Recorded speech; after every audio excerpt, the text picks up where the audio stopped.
In 2006, community playwright and director Bev Clark started to write a one-act drama based on the research into her own family history.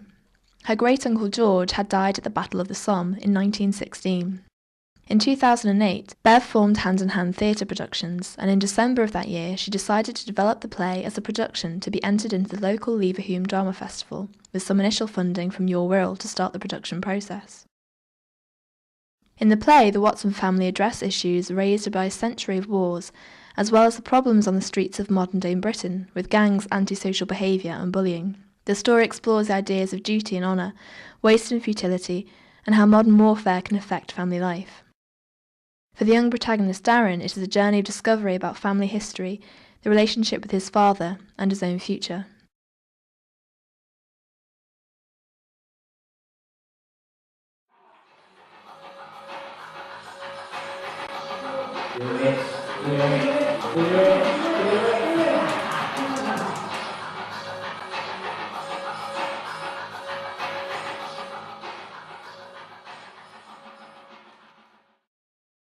Grandfather Ron Watson still respects and remembers the past. Well, Dad, I guess you're with Grandfather George now, somewhere up there. Making up for lost time, no doubt. We never did talk about it much, did we? Apart from that glorious autumn day back in, when was it? 1958? Stephen is a broken man, unable to cope with his ordeal in the Gulf. It's just I can't cope with all that glory and honour stuff. Do something for him. Darren has a secret he cannot confide in his father. Dad, alright!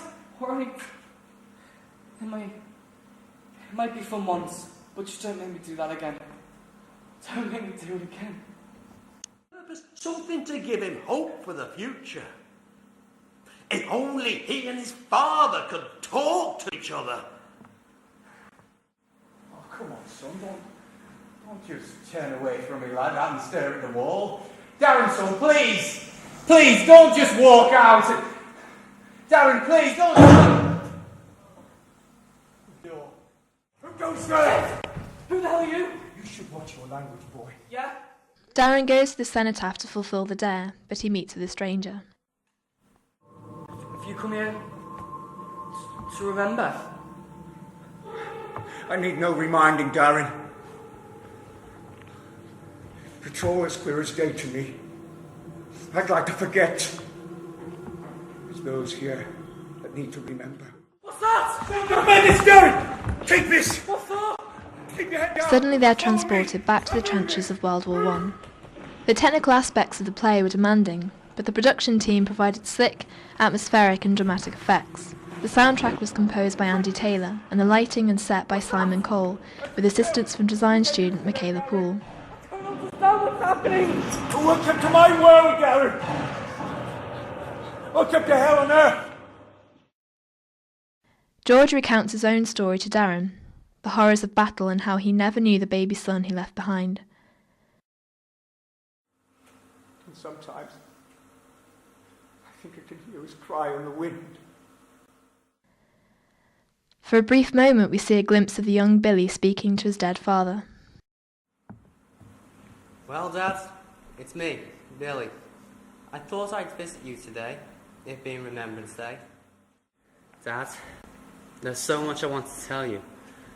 I wish I could have known you. If I was just a little bit older, if I could have understood where you were going. The war took you from us, and we were left empty.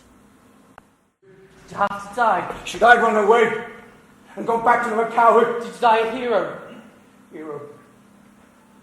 It's nothing heroic about lying bleeding face down in the mud while trampled by petrified men escaping despair. You're Billy's father.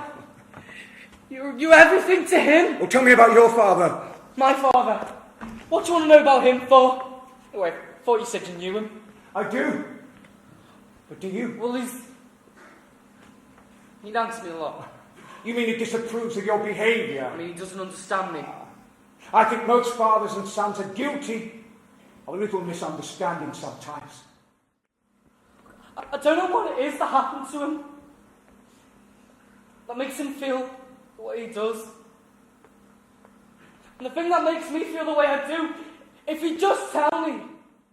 What will you do when you work? Well, something will turn up and I'll sort it. Even if it's a flask and torch job, eh? No! I won't end up like him. I said nobody. Would you prefer that your dad had a hero's death? That's just it! He didn't die, or even get wounded. He just couldn't hack it. Then Darren confides his secret to George. You're not a bully. Just afraid of being a victim. You know, retaliation, it's not the same as self-defense. You shoot Germans, don't you? You didn't shoot them. They'd shoot you. We're all afraid of something. Make it stop! The story takes another twist as Darren is transported to modern-day Iraq and becomes the young Iraqi boy who has been shot by a British soldier, and we learn Stephen's secret. This poses a challenge for any young actor, as he must play the parts of both boys. Delta 5! Delta 5! Delta 5, we've got a civilian casualty! It's a male! Boy! It's a boy, really. Look, I need medical backup now! Over! Alright, son, stay with me. You're alright. God, what were you doing here? There's supposed to be no civilians in this area. Do you understand English? Yes, I understand. Alright. Help's on its way. What's your name? Abdul. Alright. Abdul. We're going to get you somewhere safe. Where is there somewhere safe? Now in our country.